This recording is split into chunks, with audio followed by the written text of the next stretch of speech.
And the cable has to get fixed too, so whenever they're done with that, hopefully by the end of the night, so we're not out here all night. Working overtime, utility crews continue their repairs in Easthampton as residents also continue to clean up. Good evening, everybody, and welcome to 22 News at 11. I'm Matt Karen.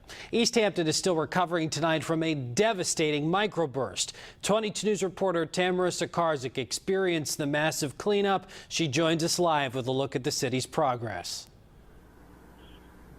I'm standing here on Route 141 in Easthampton, and I can tell you that cleanup crews have made a lot of progress in the past couple of days.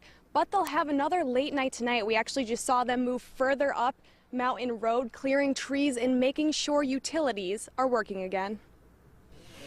The sound of chainsaws filled the streets as crews cleared the mess left over from Wednesday's microburst.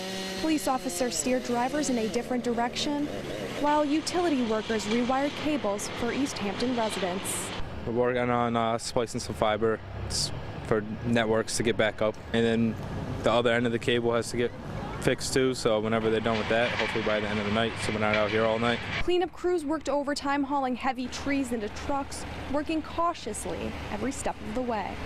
If a tree is blown against another tree and if that tree is bent over, when you cut it, it can snap back and take your head off. You don't want to be inexperienced with a chainsaw working in a storm like this because it can get bad really quick.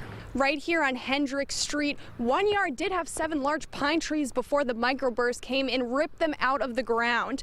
This is what's left over of those pine trees, and they're still working on cleaning up the mess. I looked out the window, the bedroom, and the trees were all sideways.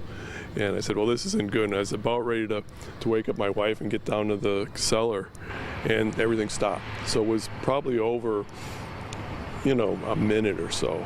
Residents told us it's a day they won't soon forget, even after the physical damage has been cleaned up. As you can see from the police cruiser right behind me, that is blocking off Mountain Road. That road will remain closed tonight until at least noon tomorrow, when town officials will determine whether or not it's safe for commuters to drive on. Live in Easthampton, Tamarissa Karzik, 22 News.